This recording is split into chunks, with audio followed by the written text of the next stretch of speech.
All right, so first of all, Sherri, before we started this here, let me tell you something. You used the cuss word at me that I got a problem with. You mentioned lima beans. You don't understand. You don't like lima beans? Sherri, let me try to be as clear and I'm gonna try to be as lima beans with beans. Butter beans with turkey neck? I can't stand. You don't understand. Sherri, you don't understand. What? Right now, I'm having childhood personal trauma. I'm having PTSD. You don't understand. My dad is a damn bean freak. I'm like a bean. Really? No, you don't. No, you don't understand. No, we had a damn pantry, and in the middle, the whole that pantry. There was like 5 shelves, and it was like a deep. Bags of beans. You don't understand. Bags. No, you don't understand. Bags falling out. Pick at the bean. Yeah. Lima bean, butter bean, pinto beans, red beans. The cans of ranch style beans that we use for chili. Pork beans. You don't understand. I hate beans. Wow. I'm glad I didn't bring you some. My dad is a bean freak. I love your dad. Hate beans. Oh, man. No, you don't. I started because I made some cabbage with turkey necks, with red onions and chicken, and I made butter beans. And I was thinking about bringing you a plate. So I'm glad, because my feelings would have been hurt if you Sherri, I would have that's hurt, what you would have said. I would have hurt your I would have been like, y'all eat beans? Man, y'all would have ate my butter beans. They would have. Right? Look, I'm telling you right now. The star wouldn't have ate my butter beans. I'm telling you right now. It's so good. You don't know. You don't understand. But see, I bet your daddy made it. He just made it. Y'all just eat them beans. Like, I make it with love. I'm a single woman. I didn't learn how to cook. You can have all the love you want to. So it ain't the way to your heart, Roland. You can lay them damn beans on your chest, and I'll be like, Sherri, ain't them goddamn beans. I don't care. That ain't nothing without a trim. I give a damn. I ain't give a damn. You can sit here. You can have all the cleavage. It'll be right under your cleavage. And I'll be like, here, get them goddamn beans out of here. I ain't eating them beans. Wow, you don't understand. You don't. Well, I'm glad I know. You don't understand. I will never bring that. Look, you understand. I had flashback. My dad, we also like vegetable week and shit. Like he would. Do you like okra? Yes. Now, look, there's only 3 vegetables I eat. You like okra? You don't understand. There's only 3 vegetables. Oh hell yeah, I eat okra. First of all, we ate lots of gumbo growing up. Yes. Look, but we did okra with stewed tomatoes over rice, sausage. We made that. So I do. These are the only. And look, and Jackie, no. What's we don't even. 3? I eat cabbage. Love it.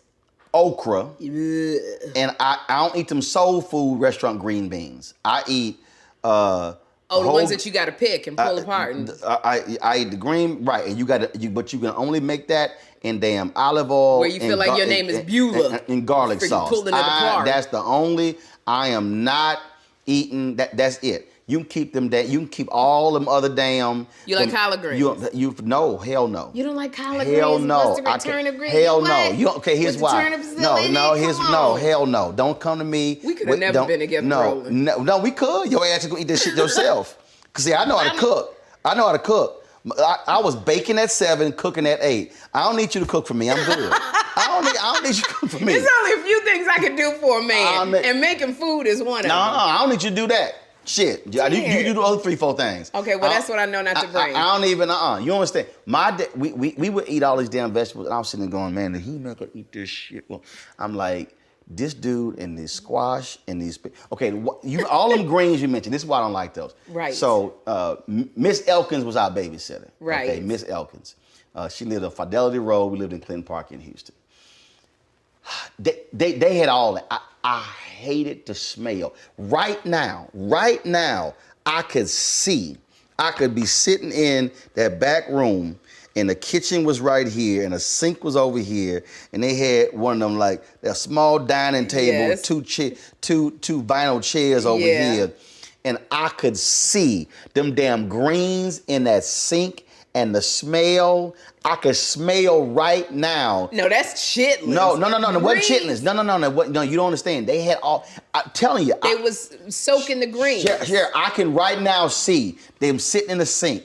I can see them damn beets on the table. Right. And smell. So the smell. Just, you don't. So for me, if I ain't with the smell, it will not be eaten. And I could not stand the smell of all them greens and the beets. And I used to sit there and I'd be like this here. Oh, they're coming all the...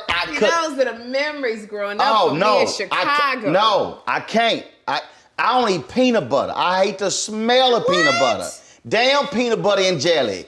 Jelly. We good. Roland, what is wrong with you? I can't stay. This is staple food. No. You like chitlins? Hell no. Okay, all right, we agree on that thing. My mama's mom was making some chitlins. I walked to the house. I said, "Oh!" I ran. Yes. Yes. I ran. No, you don't understand. I ran out of the house to the street. My dad came like, "What?" I said, "The fuck." Wait, how old was you? 7? No, I was in the funk. The funk. It was the funk. I was like, yo. I hate. See, we wasn't allowed to run out. If we even did that, we would get a whooping. No.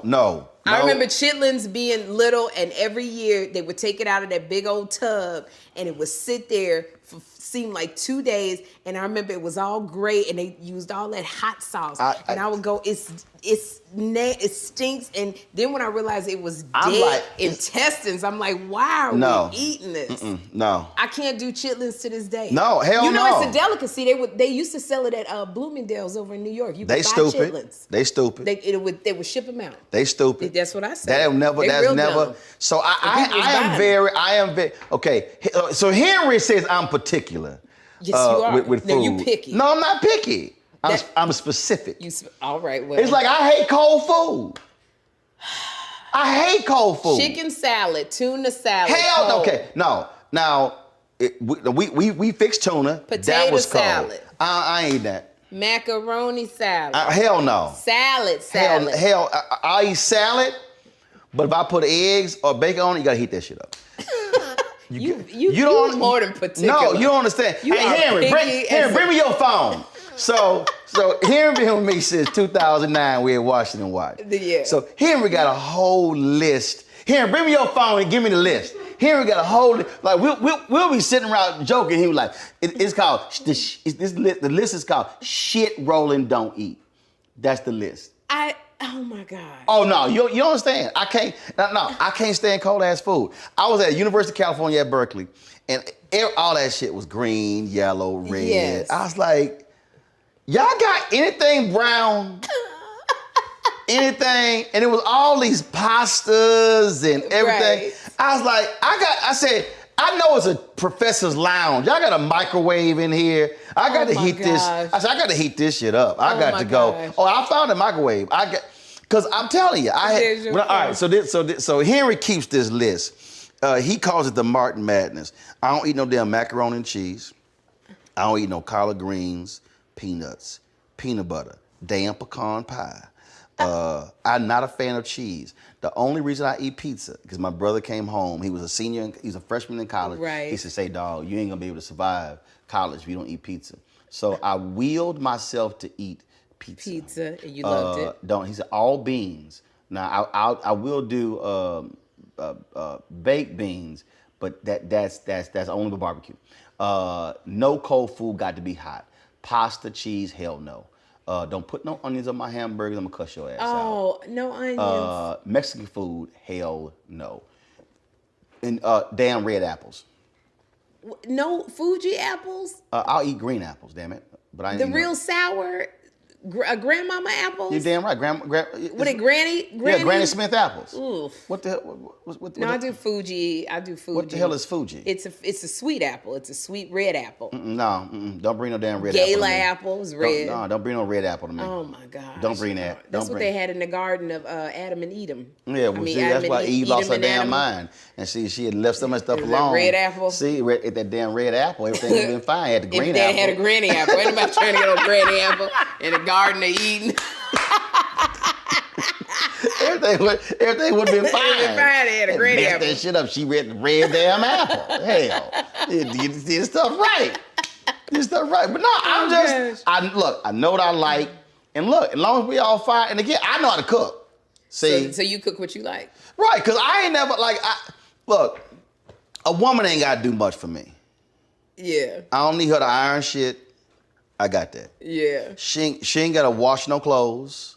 You the last of the Mohicans. I got that. Roland. You understand? You really Jackie are. washed, no, here's what happened. Jackie washed something of mine, that shit shrunk. I was mad as a, I said, first of all, I ain't asked you to wash. Oh, Roland. But how you shrunk my shit? I said, there's a label.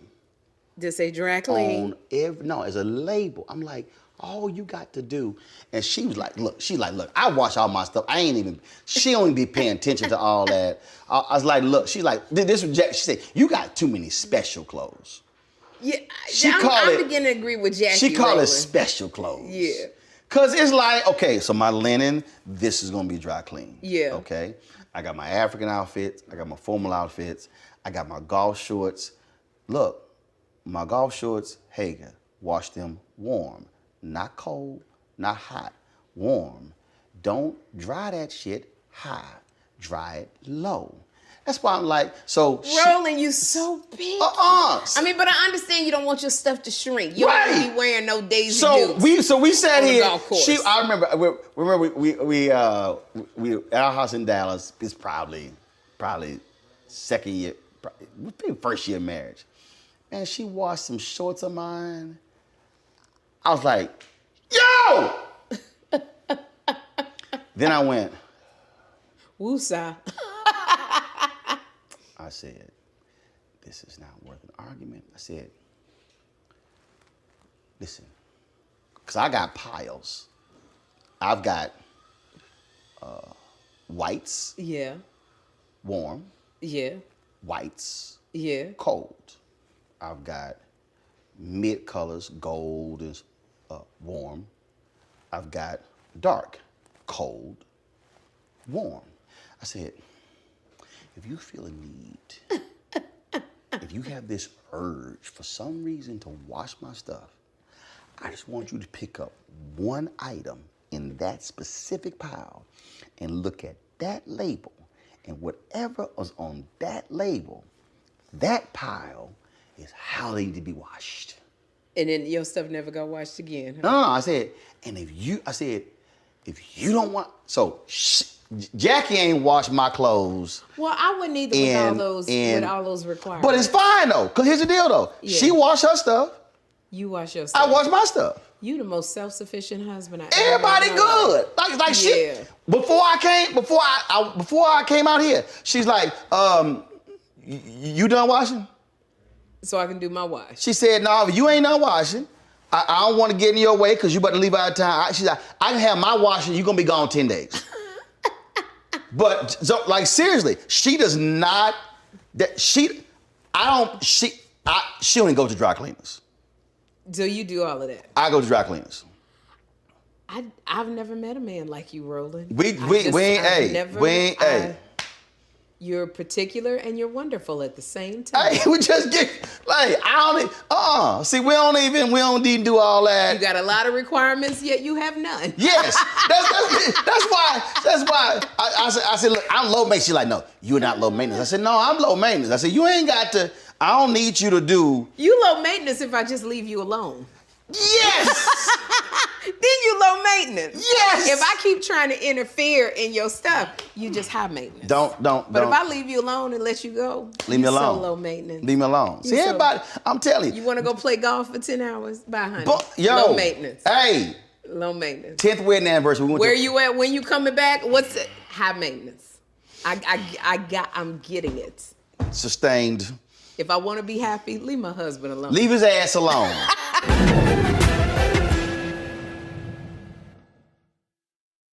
Hello, I'm Isaac Hayes III, founder and CEO of Fanbase. Listen to what I'm about to tell you. The window to invest in Fanbase is closing. We've raised over $10.6 million of our $17 million goal.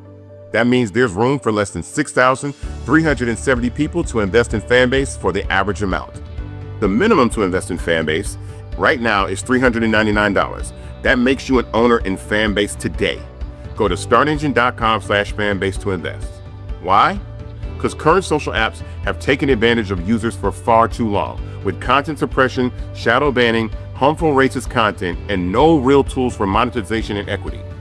Fanbase has over 1.4 million users and counting, allowing anyone to reach all their following and monetize their content from day one. Social media is the new TV, and whoever owns the apps that distribute that content have the opportunity to own potential billion-dollar companies.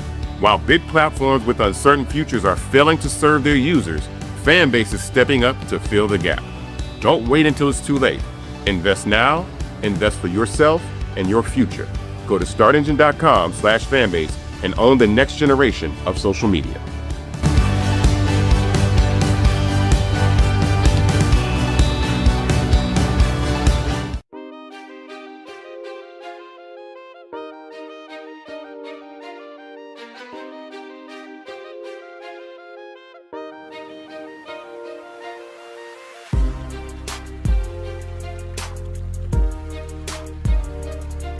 Maybe first year man.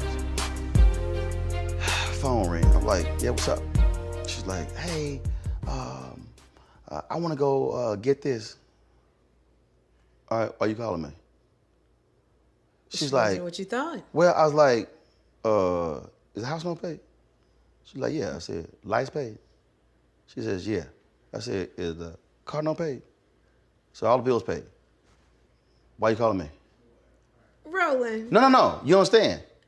She paid the bills. I'm like, why you calling me?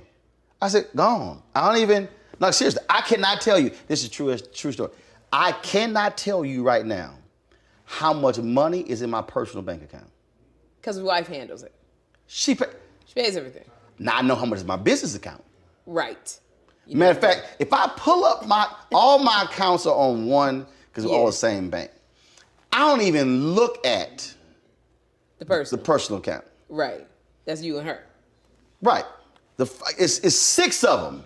Yeah. There are 4 business and then 2. I don't even look like literally.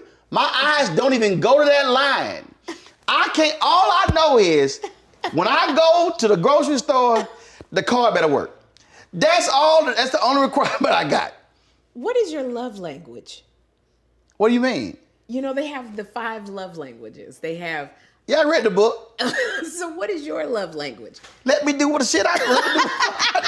That's the 6. That's the 6 love language. That's number 1. Oh my God. Number 1 is leave my ass alone. No, I'm telling you, I think people complicate this thing. Well, Roland, look, you've been married a long time, so you know 20 years. You know better than me. I was married 6 years the first time. Right. Got divorced, married 20 years. And I'm telling you, I really look, I'm listening my a lot. My parents been married 54 years. Okay. Was that how it was? No, ain't how they were. No, they totally different. They totally different. Okay. And I'm just a firm, I'm telling you, I think people, here's the deal, I think most people don't know who they are. Yes, I agree. So they've never done a self-assessment. Who am I? Yeah.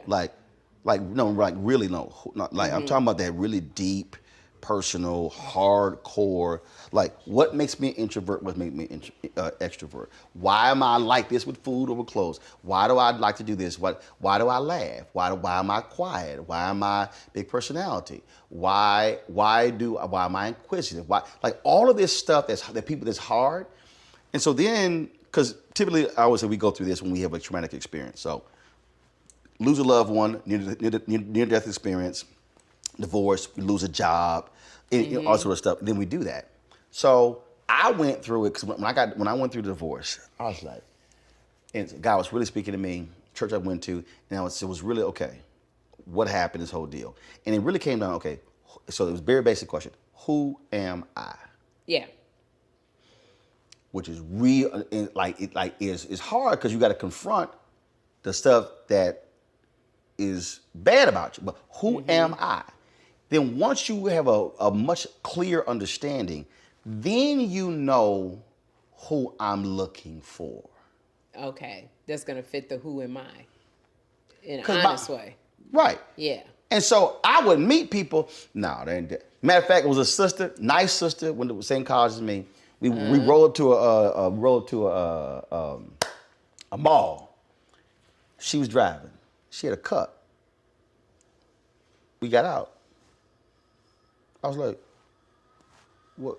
What's going on? Where your cup? Yeah. She like, what do you mean? I said, okay, you were drinking out of the cup. Where the cup? She went, oh, I sat up outside the car. I said, oh, you just sat the cup and the straw in the parking lot. I said, go and get that cup.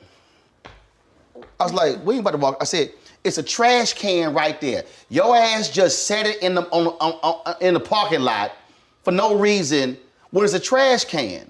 I said, I said, go and get that cup. I said, we not about to walk in this mall and you just littering and stuff. I hate litter. I can't stand people who just, as I'm telling you. And when we were talking, and I was kind of like. You know, when you said that, that's funny because she left the cup. I remember being on a date and we went to Bob's Big Boy, which should have been a red flag right there. But we was at Bob's Big Boy and we finished and he had a plate of pie and he said, can I have a doggy bag? I'm thinking, okay. He take the whole plate and he put the plate in the thing. And I said, you can't take the plate. And he goes, why not? And literally I was like, because that's stealing. He was like, it's not stealing. They write that off every year. They know people gonna take the plate. And I remember sitting there going, we're arguing back and forth about him taking, he said, I take the hotel towels. And I said, but I could see the toiletry, but not all. He said, no, I take all the towels. And he said, they write it off. I don't see what the problem is, and I don't see why you get mad at me because I'm taking the plate. See, right. And I remember thinking, note to self, I can't get with a man who take plates from the restaurants. Nah. So you don't like littering? No, I'm just saying, but that's, okay, somebody might say, Sherri, why are you tripping on the plate? No, that's it. You like, that bothered the hell out of me. I literally said, I was like, no, hell no. And then later, like, we were talking, and so she talked about when her previous boyfriend, she's like, oh, after they had sex, they were just like, she like, no, I don't like cuddling. She said, I would just go to my side of the bed, he would go to my side of the bed. And I was like, yeah, we ain't gonna be together. Yeah, that would be hard. Because that ain't me. Yeah. My whole deal is I ain't got a problem hugging. I ain't got a problem. You like touch. Right. I got the touch. Because I grew up. You may not like lima beans. You ain't got, you damn right. You damn right. Look, because I saw my grandfather slap my grandmother on her ass. She laughs at this. I saw my dad doing the same thing. No, my mama's 74. I smacked my mama on her ass. Wait a minute. Did you say you smack your mother on her ass? I do. I come on. What up, woman? And what she do? She like, boy, I do. I can never see Jeffrey coming to go, what up, mama, smacking me on my booty. You know, and it'd be even more weird because I'm a single woman. I'm not lying. Roland, I ain't never heard that in my life. What up, mama? No. I go, what up, woman? I call a woman. At what age did you start slapping your mama? I've been slapping my mama her butt about 30, 40 years. Oh my God. I'm serious. Roland. I do. I actually do like it because they're so emotionally connected. I do. I be walking by. What up, woman?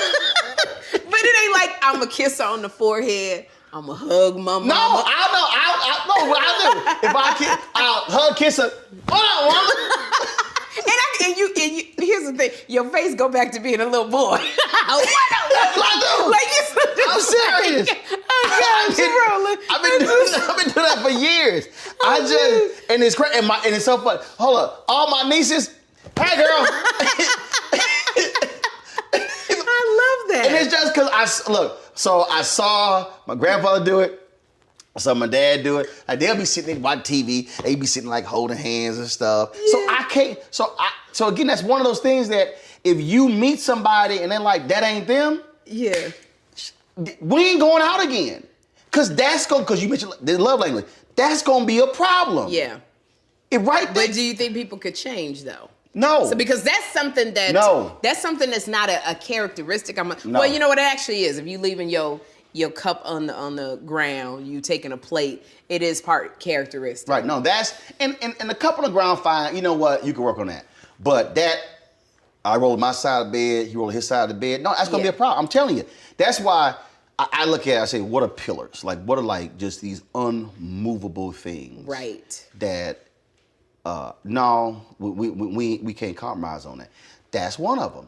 And it's just, and I'm telling you, when I talk to a lot of people who've had divorces or bad relationships, it's because they never ever said, no, these are pillars.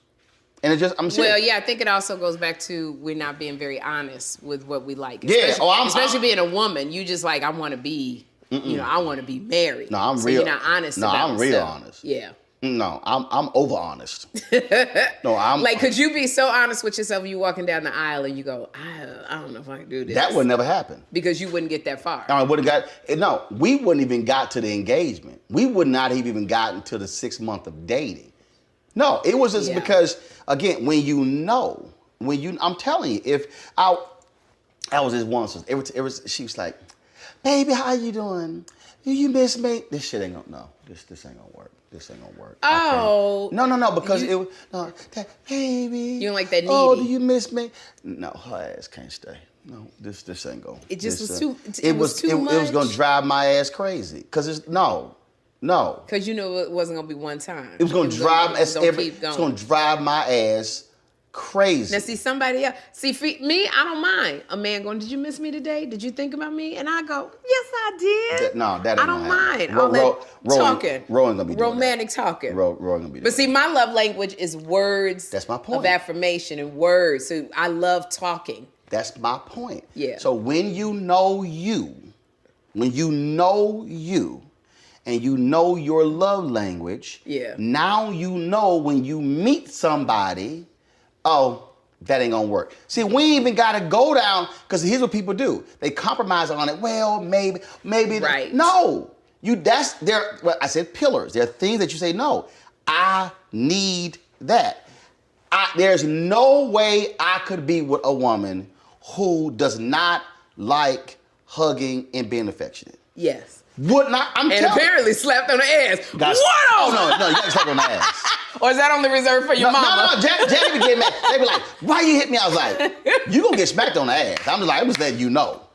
Like, but you got hit so hard. Yes, you got to hear it. You got to hear it. Oh, gosh. Oh, that's a sore Jackie booty. turn around, she be like, I'm gonna hit you. I was like, don't hit me, I don't care.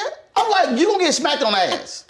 If you gonna be here, oh gosh, you get smacked on the ass. You get smacked on the ass. I don't care.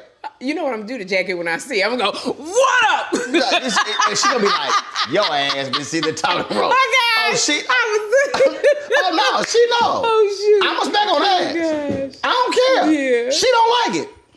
Guess what? Oh you man, get smacked on the ass. I think I like the honesty. I think that women, we are into. A lot of women say, "Well, we can change. We can." And now being here after 2 divorces, I go, "You can't change." No, anybody. You are who you are. You are who you are. Yeah. And it's like, and that's fine. Yeah. Your ass just not gonna be with me. Absolutely.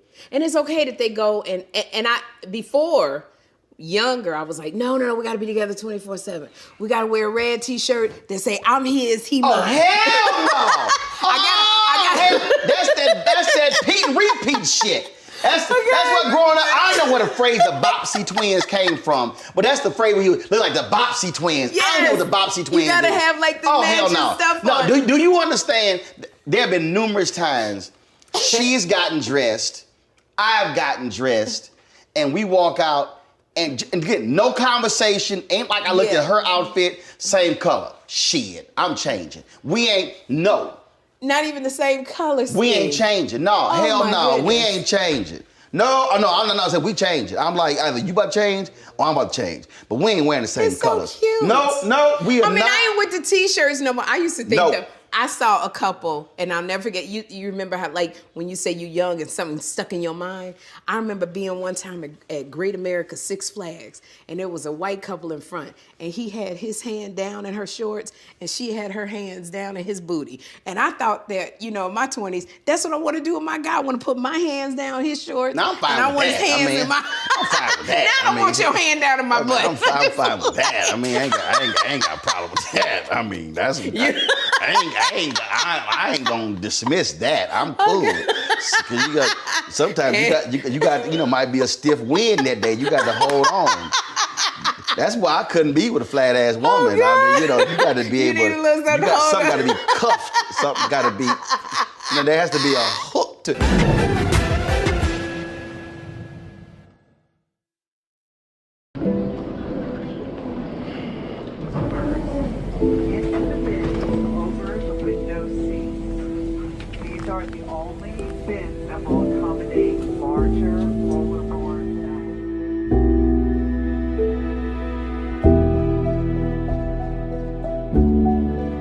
put 10 in here? 10, and you don't come out till you die. And you eat him, you poop him. Oh my God. So what?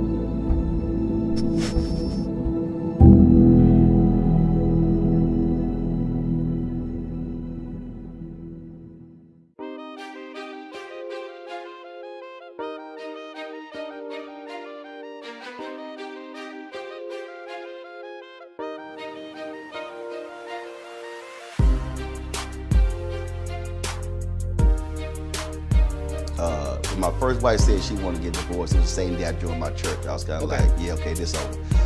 And so that was like March. That was like March of '99. I only been in Houston a month. She wanted to get divorced. Fine, okay, month. So I'm going to my disciples training class. I was one of the folks, you know, when the time for walk down the aisle, decision counselor. Yes. I was one of them. So all of a sudden I hear, Mr. Mark, I need to speak to you. I turn around, I was like, oh shit. Her ass won't. Because a couple weeks earlier, yes. I come to church. She said a little late. I disagree. First of all, preacher ain't started preaching yet. I was on time. Okay. So rest of that stuff, that's preliminary. That's like going to a football game. And Oh, you mean all of the worship, the whole worship? Yeah, that's like warming up before the game. That's okay? you entering in the presence. No. I'm in the presence when he stand up and she stand up about to preach. So I roll up there, and so it was a woman named Jackie who I grew up with when I was Catholic, and so they were standing next to each other. So Jackie, let me introduce you to Reverend Jackie Hood. She says, I said, man, let me go over here and get me a seat. She's like, well, if you got here on time, you would have had a seat. That's what Reverend Jackie That's Hood what Jackie said. And I went, yeah, okay, whatever. And see, I was like, whatever. And see, you gotta understand, like we had this like large church. I don't sit in the back. No matter what time I get there. Yeah. If there's a seat that's open on the front row, You want it. Roland walking his ass to the front row. So, you know, you walking by and, you know, the usher be like, right here. I'd be like, like, so it's, now mind you, long, it's like 6 ushers. They all pointing like to say, Right like just the to front. move, I don't sit in the back, okay? Me and Rosa, I don't sit in the back. Okay. It's not gonna happen. You're not a backsitter. No, it ain't gonna happen. All right. Ain't gonna happen. So Submission ain't in your vocabulary. it ain't gonna happen. Oh, I break rules. Okay. Well, I break, All right. oh, He's a damn. rule breaker. Oh, there are rules? That's who you are. Oh, there are rules? Okay. Oh, order off the menu? Okay, whatever. No, it ain't gonna happen. So she said, I need to speak. She said, I need to speak to you. I was like, oh, the her ass won't. So she had, you remember them white ass little cheerleader type tennis shoes? Yes. Them little white ass? Yes. Oh, I couldn't stand her. She had like some khaki pants. I was like, oh shit, what she want? This is Reverend Jackie Yeah, Hood. she come on in, get head gray hair, her glass. I don't know what her ass want. Okay, fine.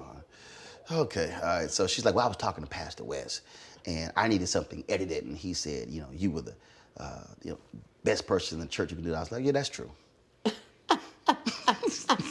I was managing. I know, she was like- I was manager of the Houston Defender, and so she had some like pamphlet. I was like, all right, so okay, so you want the church edit, you want the real edit.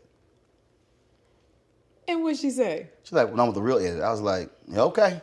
So I pulled my red pen out, I marked that shit. I had the blood of Jesus on that pamphlet of hers. I did extra editing. I mean, I was like, switch this, change this font size too wrong, move this photo, change. I was like, okay, there you go. And what'd she do? And she's like, thank you. I was like, all right, went to my class. I wasn't trying to fool with her, because see, I remember the lad too, little funky comment she made a couple weeks earlier. So then like a couple weeks later, she goes, I said, I saw her like, so how you live project? Your Lil project. Lil. To the Reverend Jackie Hood. Lil. Okay. Yeah, Lil. L-I-L. L-I-L, your Lil project. How your Lil project come? She's like, they has to call my project Lil? And I was like, how your Lil project? So you go forward a few months. Is the Tuesday Bible study before Thanksgiving. Yeah. I'm talking about Fred Brother Care. So we stand in, we're not in the sanctuary. This is an important part of the story. Yeah. We're in the atrium. Okay. We're in the building. Right. But we're not in the sanctuary. Right. This is an important distinction. Okay. So I'm talking. So we were having a singles party that weekend. Remember, I've already gone through divorce. Yeah. And so she was down there with this other woman. They were going over where they gonna play stuff. And Carrie was talking, and I was like, you know what? Jack got a nice ass on her.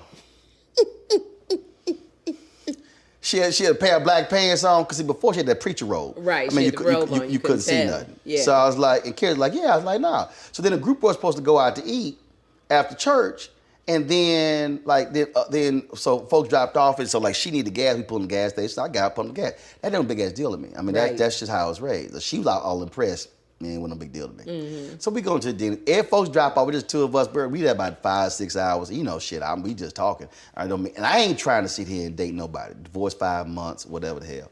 And then eventually we got together, and I told her, I said, see what happened when you wear the right pair of pants to church? Okay, I'm done. That is so funny. What? Because I'm thinking when she made that comment, No, and you was like, no. It was the ass. That was the first thing. If I had not seen the ass, it would have been, you would have paid her no mind. Would have paid her no mind. So there is power in the booty. You wear the right pair of black pants to church, you might get your husband. How long did y'all date? Oh, I'm talking about not long at all. I'm like, no, seriously. The guy was like, this is you gonna marry. I was like, say, dog, you tripping.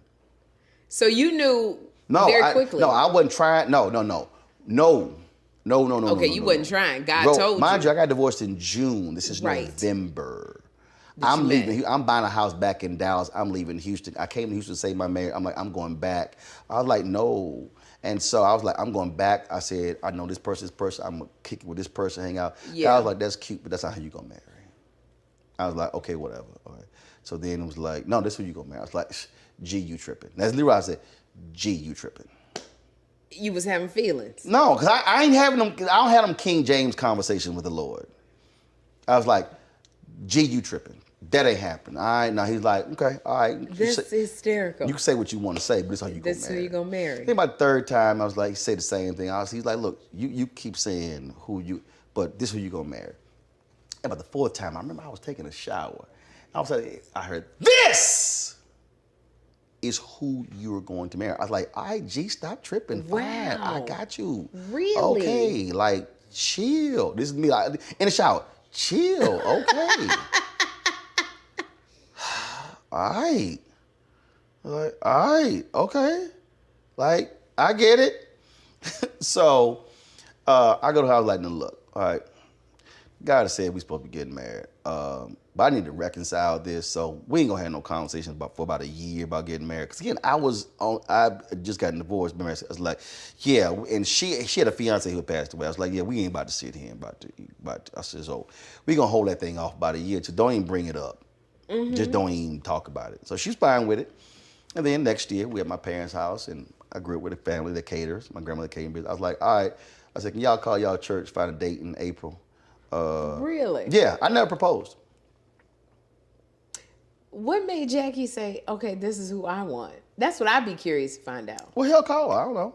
Now, okay, I'm gonna have to call Jackie because I'm very, very curious. No. Because you are really a handful, Roland. I'm not. Yeah, you are. No, I'm not. See, that's the problem. People think, but again, if you leave me the hell alone. What woman want to hear this? God told me I'm supposed to marry you. But And we ain't gonna talk about it for a year because I'm still not sure. Hey, I ain't gonna be sitting up here. God was talking to you at the same time, and so you had to agree to let me work through it. She let you work through it. And then she's rewarded with, we all catered. Y'all pick out the thing. We pick out the date for the church. You gonna be there? I ain't give her a ring till the day before the wedding. Oh my God. It wasn't all that drama. That's why God said. It wasn't all that drama. And she had a fiance here passed away. Are you romantic? Oh yeah, I'm romantic. Yeah. You are romantic. Yeah. Oh hell yeah. What do you do that's romantic? Well, first of all, you say, what do you do is romantic? I mean, look. What are your actions that say you're romantic? Oh no, you it's can just say you're romantic. No, it's just natural love and affection. It's if we do things together. First of all, I'm a hell of a masseuse. So let's just go ahead and be real Okay, clear. so you do like you can do a great Oh, hell yes. You work them hands. Oh, hell yes. Okay. Yeah, I got a whole Kama Sutra kit. Home kit, travel kit. All right. Multiple oils. Now, do you say, I'm going to, this is what I'm going to do, or you just do it? I just do it. I ain't got to Okay. sit here and like send no email. Shit. You just... No, the kit sit right next to the damn. No, I got. All right. No. You got mango. You got Yes. raspberry. You got chocolate. You got original. You got all of it. You got cool mint. You got Yes. the honey dust powder with the feather. All of that. You got all that. Oh no, got skills. No, Okay. no, ain't no baby oil. Oh, okay. Yeah, Ain't you no- get what to get on. Ain't no baby oil. Yeah. No.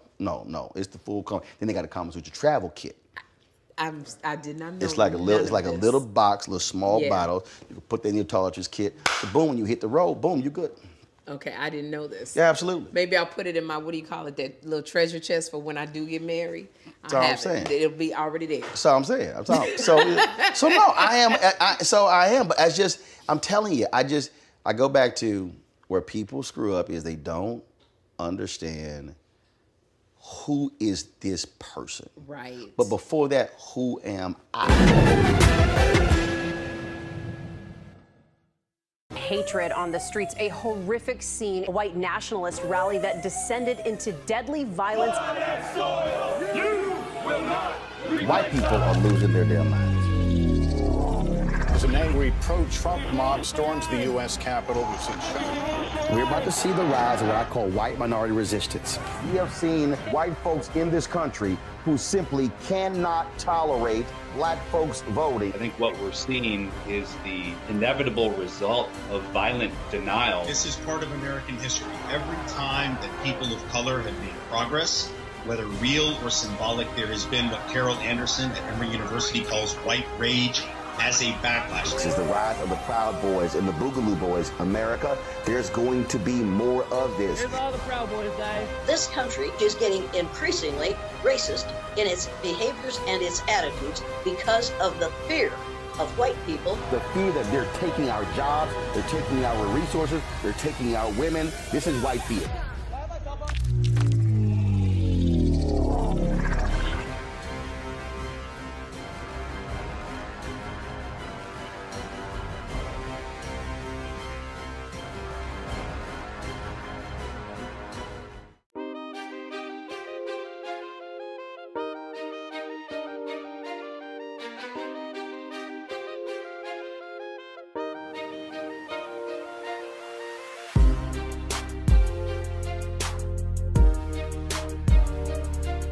Have you said, okay, who is Sherri?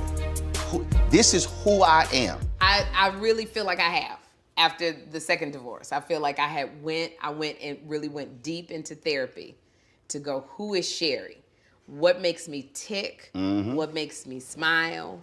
What makes me cry? Who is Sherri? I Mm-hmm. think I've come to a good, And it's painful. yes, very much so. A lot of those therapy Because you sessions got to I be go honest. to. Now, see, I didn't go to a therapist. I was just me and Yeah. God. I did. It was just me and God. I just worked it out through meditation. Yeah, see, I tried that. It was many times I thought I heard that it was God's voice, and it was not God's voice. Yeah, I knew it was. So I knew. Yeah. Yeah, see, but you knew. Yeah, I you knew. knew. See, but for me, I was like, it has to be somebody more qualified to take me to those places that I don't Right. want to go. Got it. Because Got even when God is talking to you, it's a small voice, and then sometimes He booms large. He's done that with me with food, and said, "Do not pinkberry." Right. There was a voice going, "Do not eat pinkberry." That was one of those big, like, okay, Dag, I heard you. Right. I ain't know what pinkberry is. What's that? Pinkberry, Niecy Nash got me hooked on pinkberry. It is like a yogurt. Oh, got it. It's like a yogurt, like Got it. minty, all of it, but it has a Got lot of it. sugar in it. Got it. And I got addicted to it from eating it with her. Ah. And I was eating it so much, I was leaving Jeffrey in the bed at 2 years old, walking to Pinkberry, getting a big. Damn. I would get a big take home and a large and a medium. Yeah, you were Just eat it. addicted. Yeah, I was addicted, and it was too much sugar. I'm diabetic, so it was something that was killing me. And he said, "No more Pinkberry." You were like, all right. Yeah, like, Dad, Like, okay. chill. All right, I got okay, you. I got it. But that's how but in relationships, I could never hear, it was never that. So That's I what- went to therapy. You couldn't hear it because I didn't want to listen. You didn't want to listen. I didn't want to listen. See, Exactly. that. He don't fail you with the voice. It's whether you listen or not. There And, you and go. I made it so that I I thought I heard him say, "Go, my child. I bless you in this union. Walk forth." Yep. Yeah, there was a whole conversation. So someone asked me and they said, okay, so how did you marry the first person and how did it not work? I said, easy. I said, because what we don't do, and actually this would be one of my, after my book, White Fear comes out, I'm gonna be doing this book here. Yeah. I said, it's called The Four Most Powerful Words in the World, Thy Will Be Done. What happens is we pray for stuff, but we don't put at the end, if it's in your will. Yeah. That's what we don't do. So what happens is we pray for the house, we pray for the job, we pray for the man, pray for the woman, pray for the car, but then say, if it's in your will for this to happen, make it happen. When I joined CNN, that's what happened. I sat in that lobby and I said, God, if this is for me, if this is your will for me, make it happen. And it did. But there have been other times when it's like, this ain't mine. But you gotta listen. That's where free will comes in. And see, that's the thing. And most folks want to see the, well, I don't know how it happened because you didn't listen. There have been in my single life and dating where I've said, well, all the time, I go, Lord, if this is not your will, slam that door, shut that door. And ultimately, Roland, something will happen where I find out something or I see something, and that part of Sherri wants to go, but I said, but you prayed. Lord, Right. show me. Which shut you that gotta listen. door. But that's the same thing with jobs. When I knew when the guys who owned Chicago Defender, they were not going to let me run it the way I needed to run. So I was kind of like, all right, you know what? I could do this. I could do some other stuff. I could do a consulting deal. So I'm going through this whole deal. God says, I will not open a single door for you until you publicly announce that you're leaving. Ooh. I couldn't decide internally. He said, no. You have to publicly announce that you are leaving. Now, mind you, this is like October. My contract's not up until March. Right. Like, not a single door will open. And I did. I gave it to the newspaper, let it out. Literally the next day. A phone call, then another phone call. And these people who already knew. Right. None of these things were happening while I was in this. Well, I could do this, I could do it. It's time to go.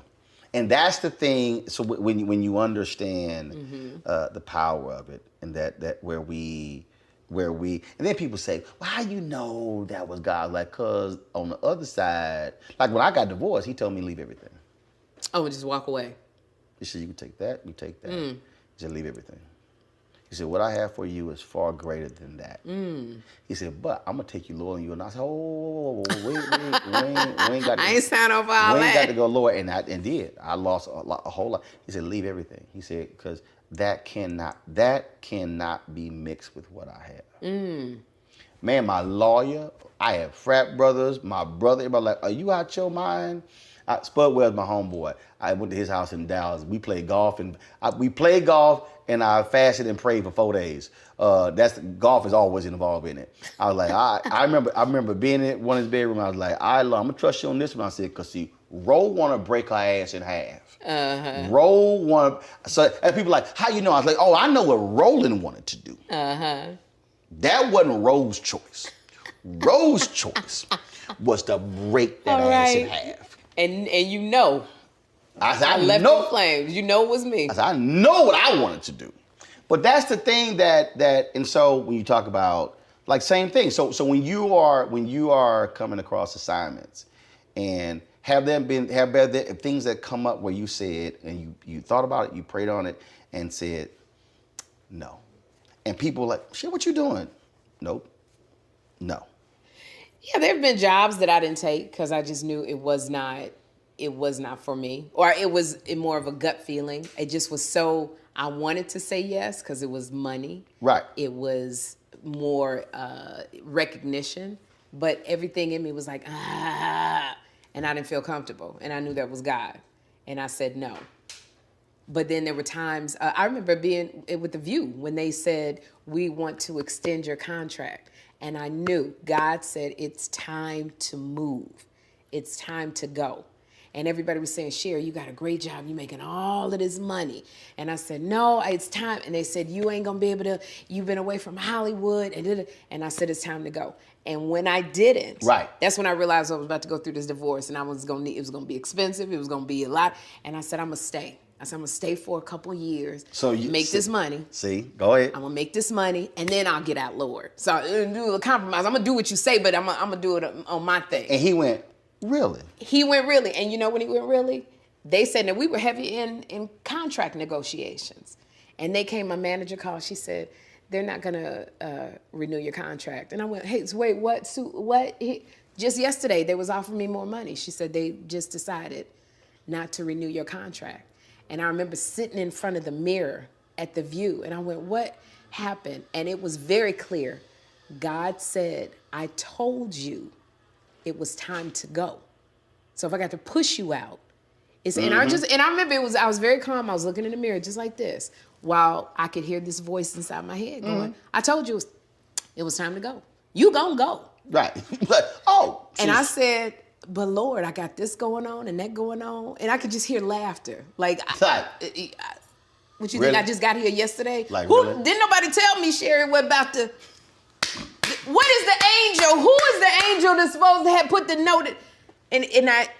And he said, do you trust me? And I said, not really, just a little bit. This is just all I need. And that's also being honest, though. And that's all, I mean, when I said, he said, gonna take you lower.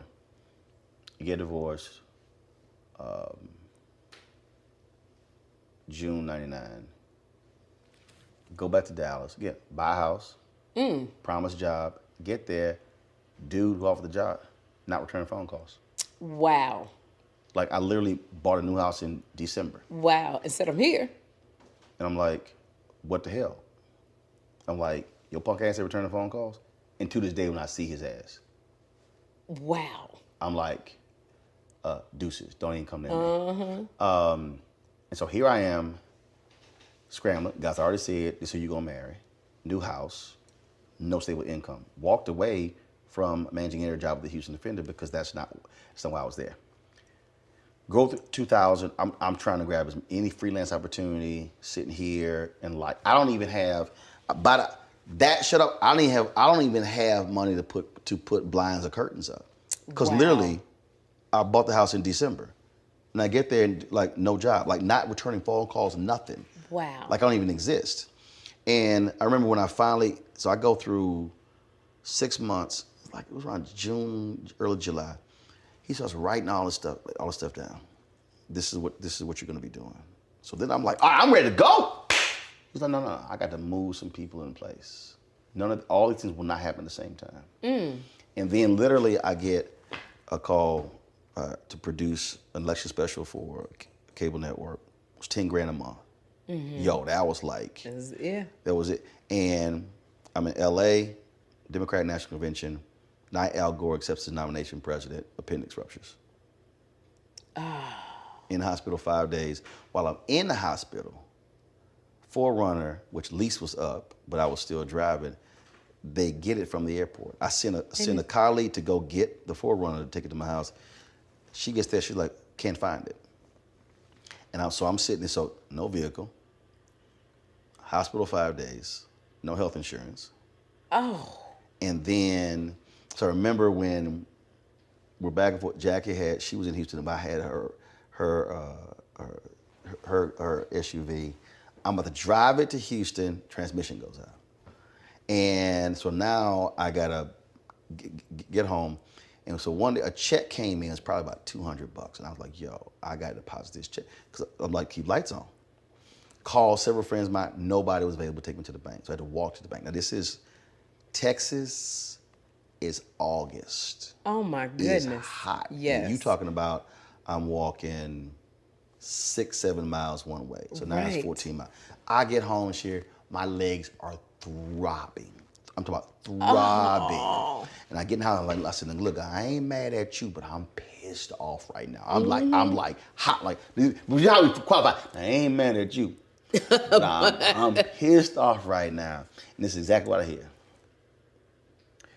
I said I will supply your needs. I was like, look, I heard you. But the transmission out, nobody was there available. And he said, do your legs work? I was like, yeah. He said, like I said, I will supply your needs. See, that's that kind of answer you just want to go and curse and be like, that's such a low, right? That's such a low, right? Oh my God! That's exactly how I was like.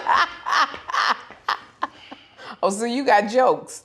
Oh like, my God! You tripping, huh? Oh my gosh! So I will supply your needs. Your legs worked. Your legs work. He said, that's that frustration. Be like, Lord, yes. I just. So like even so when you talk about again relationships or career, whatever, it's when you say that, okay, I'm gonna trust you, but then that's when you know, because the reality is we don't know what's on the flip side of that opportunity. Absolutely. Because we've been there where you did it and it did not turn out well, and you're like, what the hell was I thinking? He's like, because you weren't listening. Because you weren't listening. Like, you gonna listen now? And it's so interesting because I've seen where I didn't listen and where it got me. I've seen where I listened. And that thing of leaving the view and him going, apparently I got to push you out, changed my whole world. Everything that I thought would never happen, happened and more. See? So much so. So when people say, do you ever want to go back? Do you regret?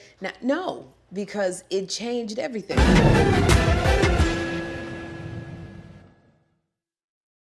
What's up, y'all? Look, Fanbase is more than a platform. It's a movement to empower creators, offering a unique opportunity for everyday people to invest in Black-owned tech, infrastructure, and help shape the future of social media. Investing in technology is essential for creating long-term wealth and influence in the digital age.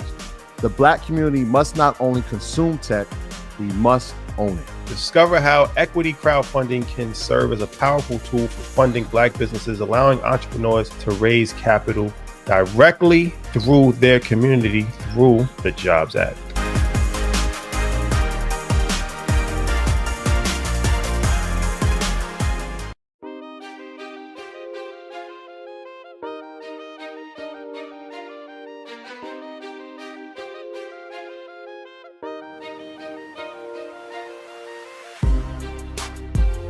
The generation before us, they didn't have a lot, and we were conditioned.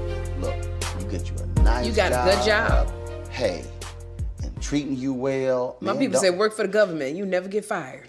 Like, don't mess that thing up. That's literally how we as African Americans have been conditioned. Yeah.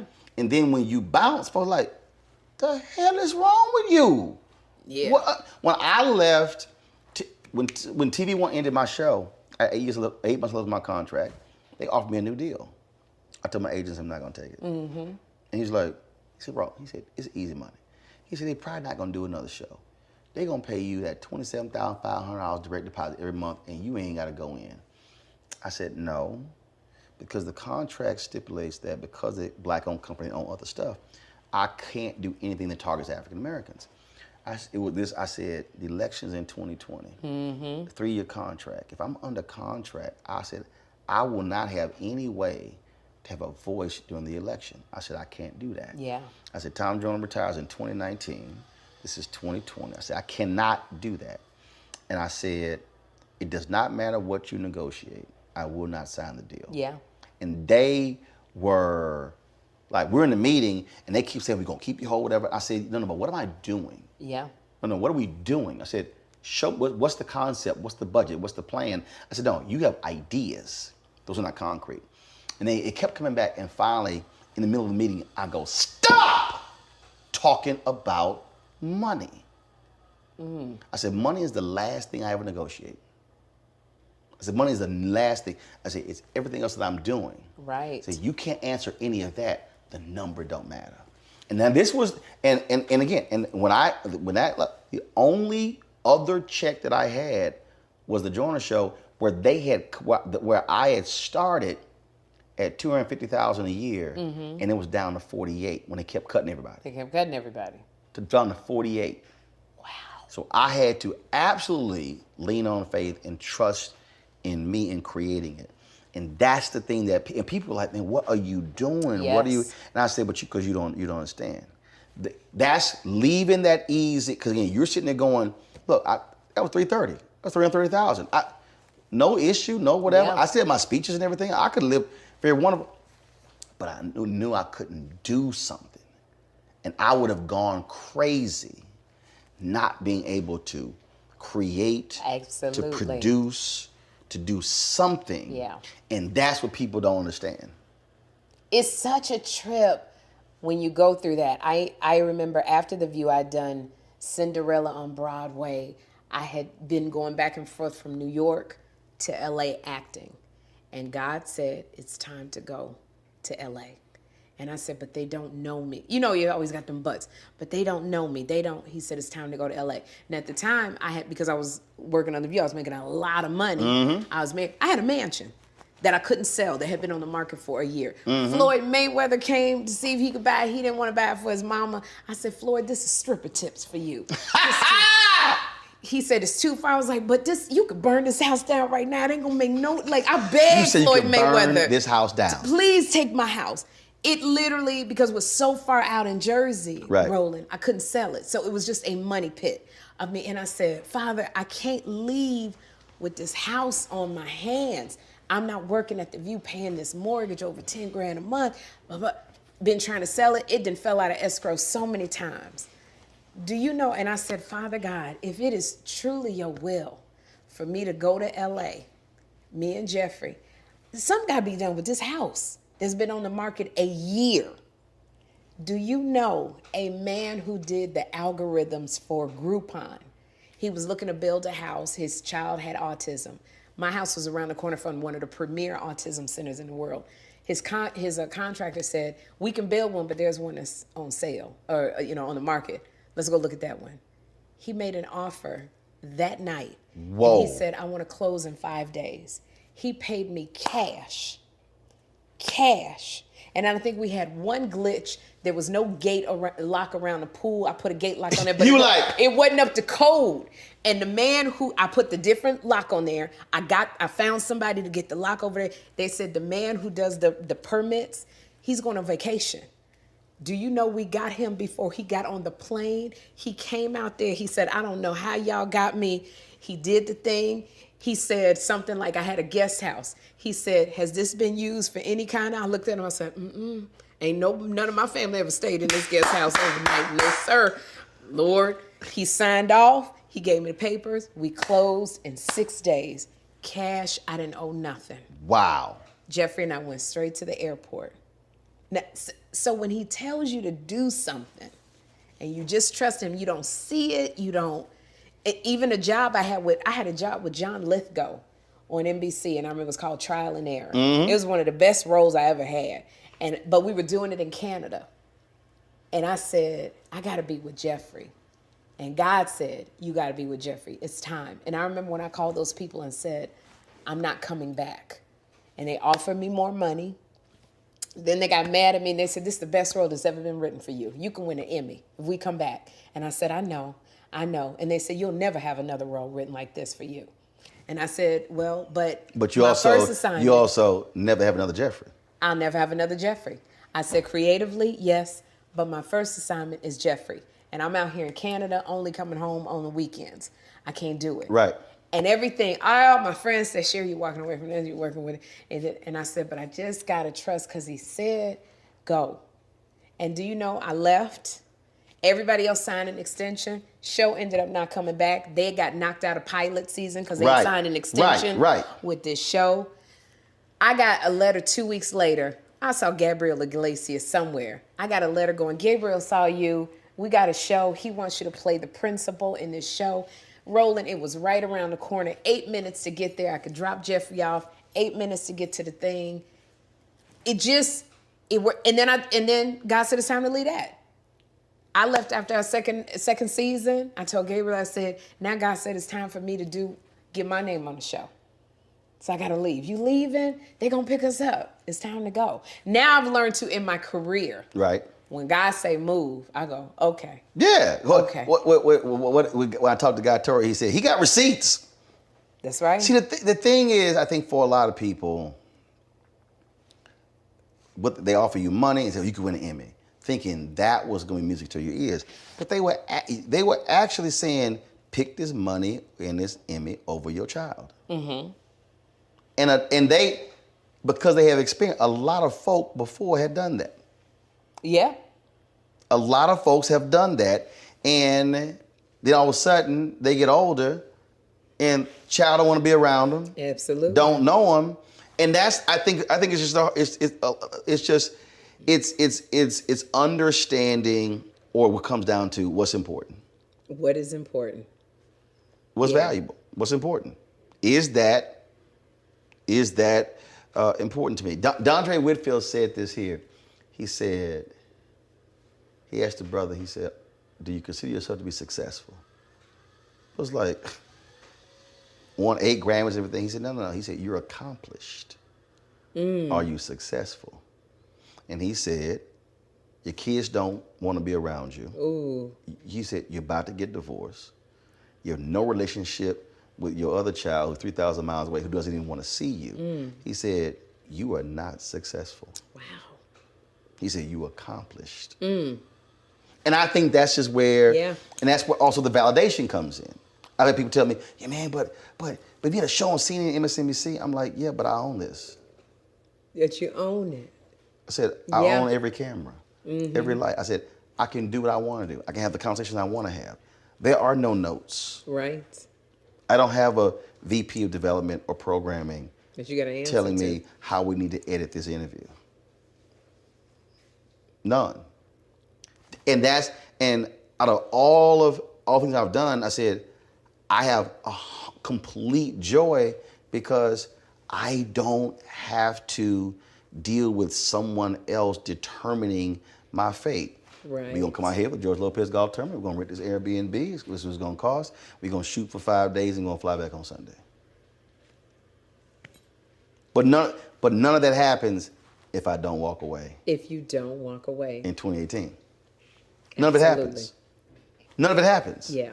And that's, I think, so you apply that to jobs, you apply that to relationships, you apply it to everything. But I think women, Roland, we have a hard time applying that type of faith to relationships. Oh, absolutely. There's something that we can apply to our jobs, our careers, school, kids, but that thing of relationships, even in the little things. I was on a dating site and I put my age. I'm 54. Right. Am I 53 or 54?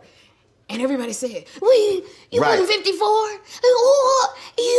That's too old. People ain't gonna go past 45. And I said, or they'd be like, yeah, don't do it. Don't you tell anybody your age. Don't. And I said, but at some points, I gotta have faith. Right. The guy said, there's that one. We're not gonna care about the age. Yeah, I know, but there you go. But I think we have a hard, because that fear sets in. Yes. Fear is a big thing. But see, I look at a different fear. Yeah. A fear of not listening. Yeah. See, that's a greater fear. When my first wife said she wanted a divorce, I was sitting there. It was. I was like, wow, how did we arrive at this point? When in fact, the reality is, I actually had called it 3 years earlier. I said, if these things occur, this back will be. Literally, I said, if these things happen. And so, remember, I forced a conversation, and she finally said, I don't believe in being equally yoked. And literally was like, ooh. I said, that's it. But then what was interesting, I kept, it's like what you said when you changed the prayer. I was praying, God, save the marriage. I changed it. I never forget. I was on the second floor upstairs. I was watching television. And I said, God, open my eyes to see and open my ears to hear what you want me to see and hear. Wow. Literally, within 10 seconds, The front door opens and she come in the house bitching about some Christmas lights that was sitting on the side of the doorstep and why I hadn't put them up. And I was like, wow, God, that was real quick. Wow. It was something that was it's Christmas lights that the gardener had taken down or whatever. But it was like DEFCON 5.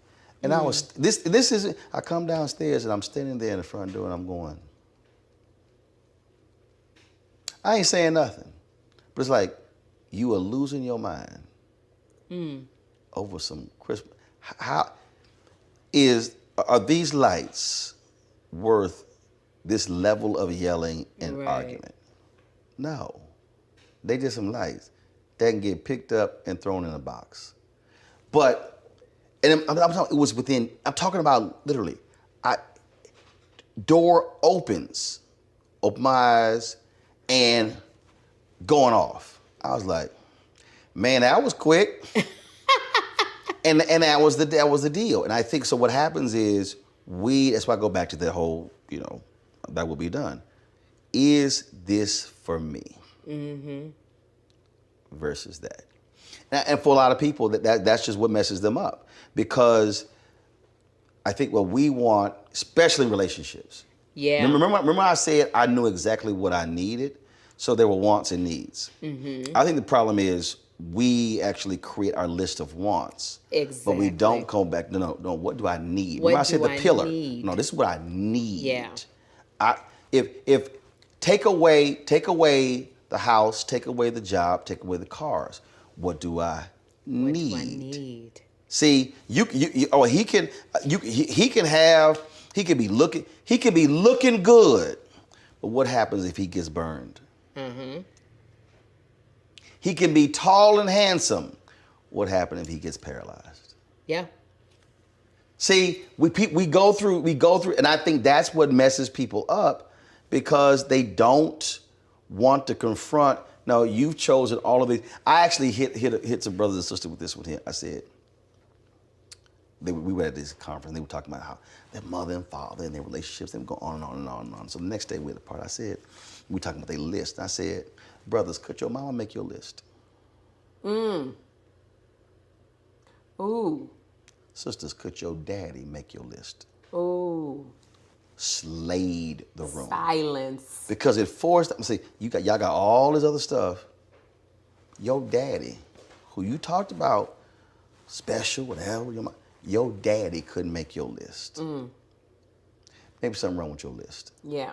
And that's the thing. So absolutely, as we get older, I think also we look up, it was a bunch of bullshit I was focused on. Because it is. You know, it's so funny because I think we as women, we're afraid to say, give me what I need, or if it's your will, sometimes because what we want is this, and we're afraid that you're gonna go, that's not what I'm gonna give you. Right. I'm gonna give you this. But I literally have a girlfriend who was on all the dating sites. Beautiful, beautiful, beautiful.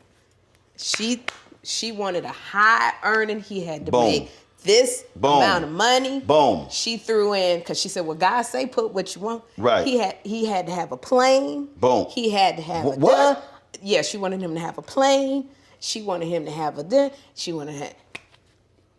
2 years later, Roland, we were talking. She said, you know what? I just want a man that's kind.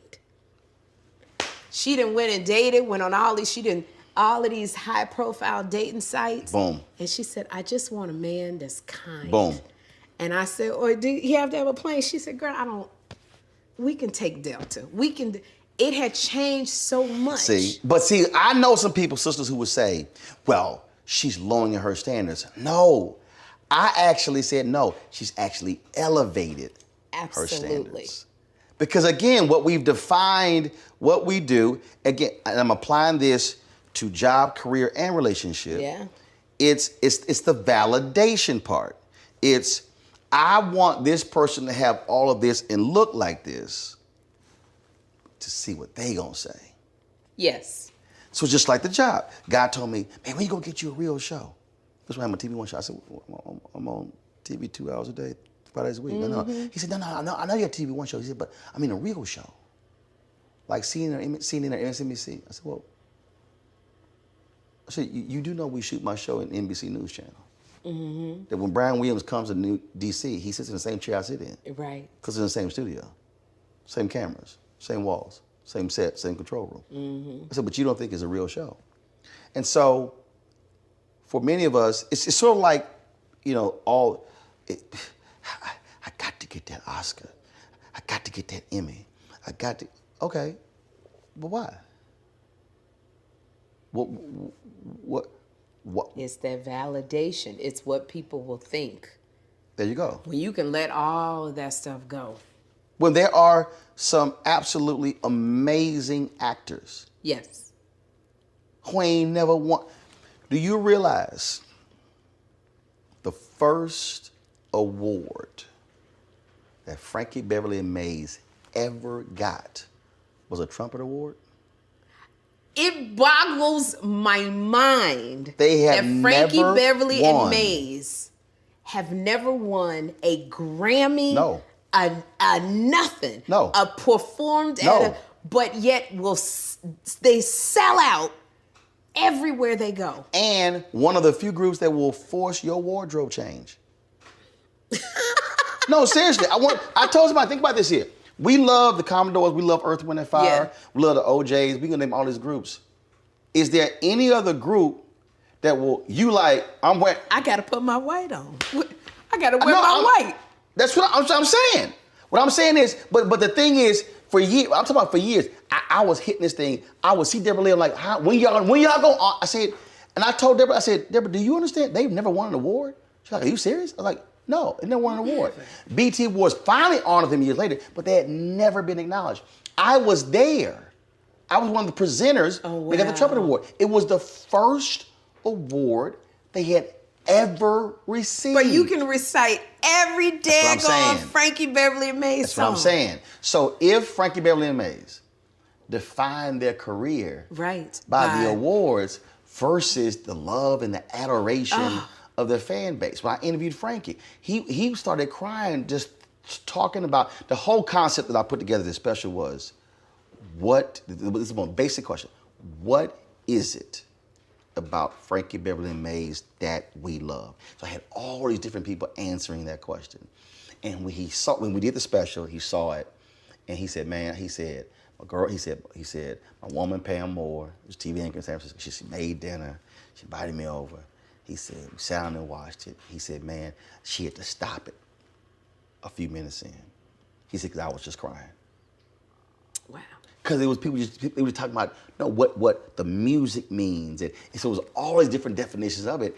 But that's the same thing. They've never won a... Do you know that's one of my deal breakers?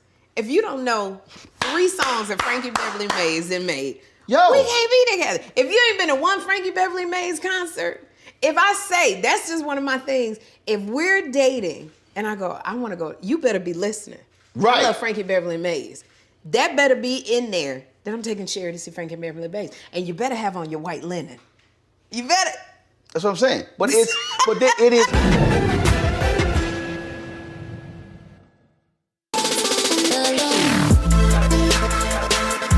Hey y'all, welcome to The Other Side of Change, only on the Black Star Network and hosted by myself, Rhea Baker, and my good sis, Jamira Burley. We are just 2 millennial women tackling everything at the intersection of politics, gender, and pop culture. And we don't just settle for commentary. This is about solution-driven dialogue to get us to the world as it could be and not just as it is. Watch us on the Black Star Network, so tune in to The Other Side of Change.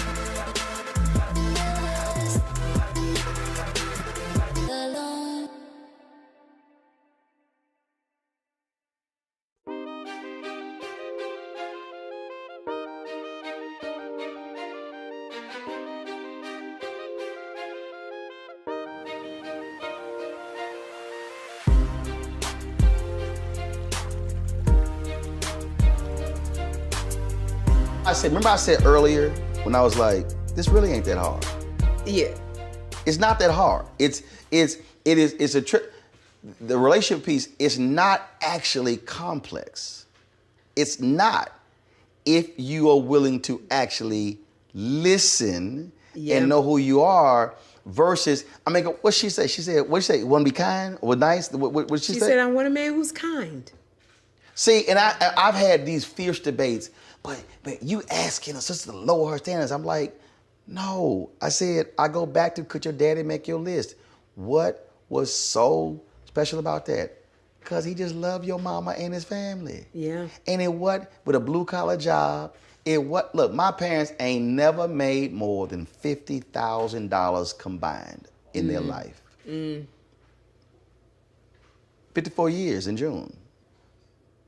54 years. Wow. Okay, ups and downs, but you can't argue with 54 years. Mm-hmm. And that's the thing that I tell folks, you can accrue all that stuff, but then what you got?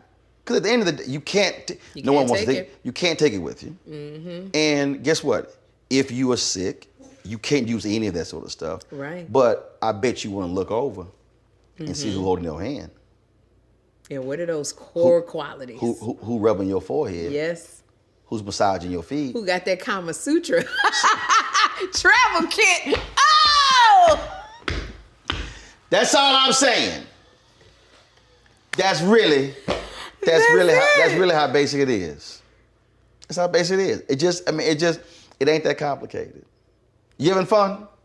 Oh, I'm having so much fun. It's really, and listening to you really about relationships.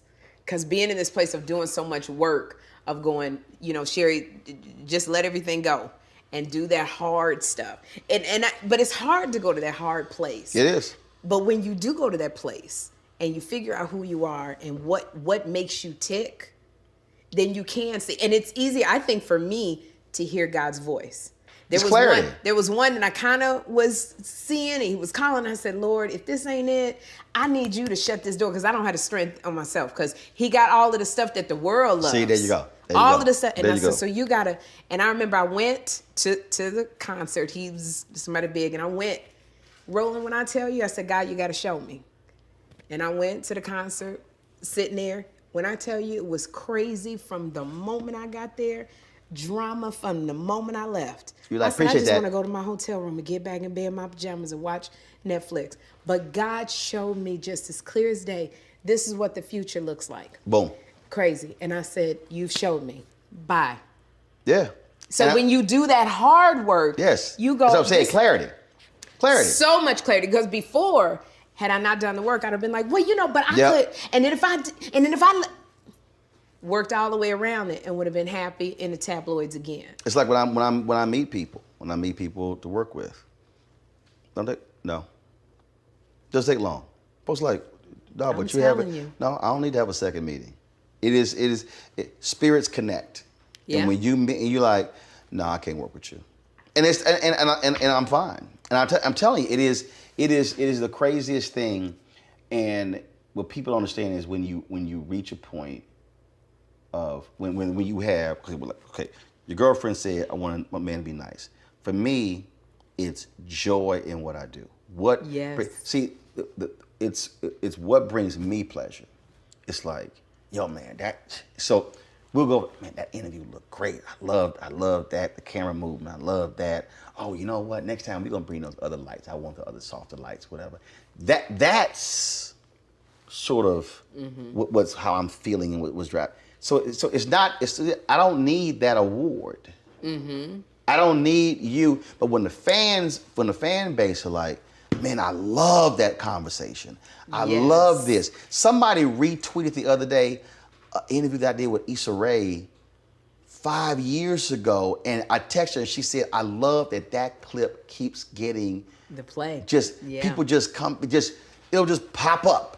And just like out of the blue, come and watch. And that's the thing. So it's just, and it's joy. And people, they're like, I don't say why you like, but you used to be on CNN. I was like, it was a trip. I was at CNN 6 years, but I've been gone 8 years. What, has it been 8 years? 8 years. Wow. 8 years. And I'm like, I'm good. And I'm telling you, it's. I'm sure you still get it. Oh, I wish you on The View. Mm-hmm, and all the time. And not understanding. And they don't get it when I go, no, I'm not. I'm good. Right. Yeah. And they think, oh, you just saying that. It's like, no. Really. I'm good. Mm-hmm. Good. Because again, their expectations, I think, are different. I got to ask you this here. You in terms of doing what you do, being in comedy, has it changed for women, or is it still a male-driven, dominated genre? It's changed a little bit, but I think if you come to see me at most of the comedy clubs I do in LA, it might be me and another woman and 10 male comics. Sometimes I'm the only one on the bill. If you come see me at the Laugh Factory Friday, I think I'm the only one on the bill. I think there's a lot of things that are still the same. I think we still have a big fight. Females, I love seeing more females in the game, and I love how more females are making their way other than the traditional stand-up. You got the Jess Hilariouses, the B. Simones, who are using the internet and social media to make their pathway with comedy. I love watching women do sketches on Instagram and TikTok. So I think we've had to go through the back door and through the window, because it still is very hard, Roland, to get spots at these comedy clubs being a woman. It still is very hard to get the respect. I always tell women when they get in the game, don't sleep with none of the comics. Be funny. Right. Be funny. Because now it's going to take you 10 years to get your reputation back, and then you're going to be distracted. Be funny. And I know I have to work 4 times as hard to get the respect of David Arnold. David Arnold, every time he sees me, I do comedy clubs, 4 comedy clubs, 3 nights a week. The Improv, the Laugh Factory, the Comedy Store, and I would end with the Comedy Union and see David Arnold. And that's how I get the respect, because he sees me out there grinding and working. I don't think males have to do it as much as hard as I have to do it. Right. So I think, no, we still have a long way to go, but I'm loving the women that are coming in. I'm loving that women are coming in and don't have to downplay who they are on the stage. Because it used to be, if you was too cute on stage, when Angela Means, who was in Friday, had a hard time. Because she came out, she was so pretty, so the women didn't like her. Now women are owning who they are, they're owning their sexuality, and I like that. I like seeing it. So I asked every singer this, I asked every comedian this. This is the last question for you. If you had to do a comedic versus, and it's microphone, who would you love to go toe-to-toe with? Who would bring out, who would bring out the best in Sherri? Who would you be like, oh yeah, I'm about to take your ass out? Who would that be, male or female? Wow. I think I'm going to be realistic. I could not go up against a Lunel, who is one of my bestest friends, or Monique. I think for me, because I have a lot of joy in my stand-up, it probably would be Kim Whitley. Like, we could go toe-to-toe on stage. I think her and I, and we go into it. I would love to go up, and for me to say against, because I have such respect for these women, I would love to be on that stage with Lonnie Love. Yeah, I see the reason I asked everybody that question, because from a singing standpoint, it's a challenge. It's Wayne Brady said, I would love to go up against Jamie Foxx. And I would love to see that. It absolutely would bring out that thing in Wayne of stuff that he never even realized that he had, or stuff from his archives that he would bring up, as with Jamie. I've seen both of them. And that's what I'm talking about. So that's why I always had a question, because it's like, yo, who would you, and because who brings out that competitive juices, say, oh yeah, no, I got to be ready for this one. They gonna force me to bring my absolute best. The A game. I say if it was somebody who was going to force me to bring my absolute... I'm to take out joy and happiness. I'm talking about, it's like if you like, yo, if I had to they the shit. I want to, like, let's go. I would love to go up against Monique. I think Monique is the shit. And I think that Monique would literally, I would be on the stage with their microphone going, all right, Sherri, you got to come with it. And I would love to do that. See, the reason I think that would be because again, it's audience, 2 people, 2 mics. That's right. What your ass got? What do you have? And it's like. And I would love to look at Monique and go, yeah. See, that's what I'm saying. That's what I'm saying. It's just like, so like people ask me, oh like, man, or like you giving speeches, all like, oh no, I said, because it was someplace, they booked 3 of us to give keynotes. They booked Ben Chavis, Michael Eric Dyson, and me. And Spahn was like, who gonna go first? I said, don't matter. I said, y'all gonna let me know I'm going first, second, and third. Don't matter. I said, because I know what I'm about to do. There you go. And they were like, don't. What? I said, don't matter. I can go first, I can go second, I can go third. I can guarantee you, I know what's gonna happen at the end. I said, but y'all go ahead and pick the line up. I straight up. Yeah. And they had me go first. See, but now they gotta follow you. Right. Woo! And I was broke. I was like, y'all text me, let me know how it go. And they were like, your ass walked out the door. They were like, you walked out. Like I said, but again, that's that thing that you said, okay, we're gonna go to another, we're gonna kick it another gear. I tell you, I did a show with George Wallace, J. Anthony Brown. And I sat, George Wallace went up, he was exquisite. And Jay was sitting there, he was so nervous. And I said, Jay, what are you nervous for? He said, I gotta follow George. But when I tell you, it brought something out of J. Anthony Brown. That's what I'm saying. Me and Sybil Wilkes was sitting there. J. Anthony Brown went to another level. So I'm saying, actually, this is what he did. There's this great scene in the movie The Legend of Bagger Vance where he said, with the Will Smith character, he said, look at Bobby Jones. He said, he's looking at the field.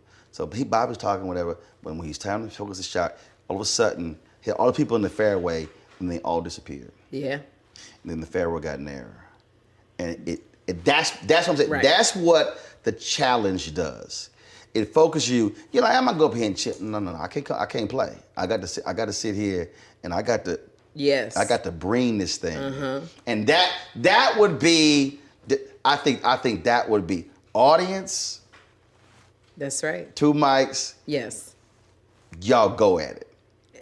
Let's see what happens. We might have to work on that. I think it would. I would love to see verses with comedians. Yeah, we might have to. We might have to work it on that. That'll be fun. That would be a lot of fun. Always good to see you, baby. I loved it. See, you know how we do. How we have a conversation. Just like, you never know where you're going to meander, where you're going to go. What no, Jake? That's like, all right, we'll figure out we're going to talk about something. Yeah. Talk about something. But hold on. So what's the deal? You stopped eating the pink berry.